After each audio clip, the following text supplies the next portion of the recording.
Thanks for keeping it on Great Day SA. For 30 years, audiences in the Alamo City have enjoyed watching a local Christmas play about a group of women who show each other who has the better tamal recipe. Our photojournalist Derick Moreno gives us a behind-the-scenes look at Las Nuevas Tamaleras. All right, Josie, hand me the chiles. Chiles.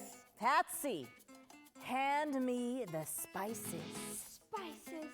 This show is celebrating 30 years in San Antonio. We put them all together in the blender.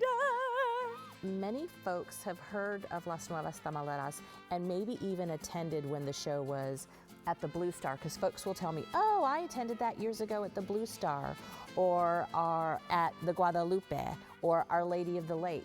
And now, post-COVID, we're here at the beautiful Carver. Eso no parece un molcajete. Pues don't worry about it. Oye, ¿qué ruidazo es ese?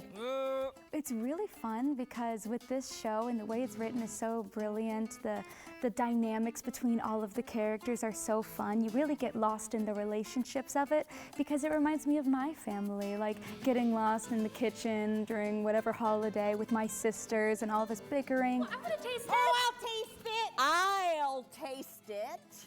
It really, I fall right into the rhythm of the show, and it's so funny and silly, and it's really based on real stories, so it just reminds me of home. ¿Cuándo van a rebanar la cabeza? Mijas, you have to chop up the meat first.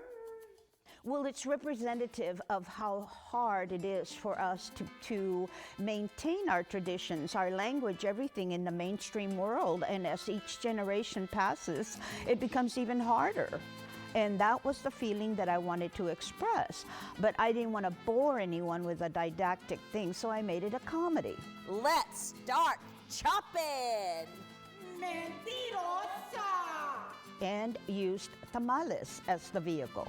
And that's how that came around. If you come and you want to connect with your family, bring your grandma, bring your tia, aunque sea en una wheelchair, you know, because we have, you know, they can come in and they will enjoy 1 hour and bring them together. And when they come home, they're going to be able to talk about stories about migrant workers, about not learning Spanish, about not, you know, it wasn't cool. You know, tamaleras were people who only sold them because they were dirt poor. Who cares? What happens is, you know, the heart and the soul of making tamales. So very true. You can catch Las Nuevas Tamaleras at the Carver Community Cultural Center today through December 3rd. Go check that out, y'all.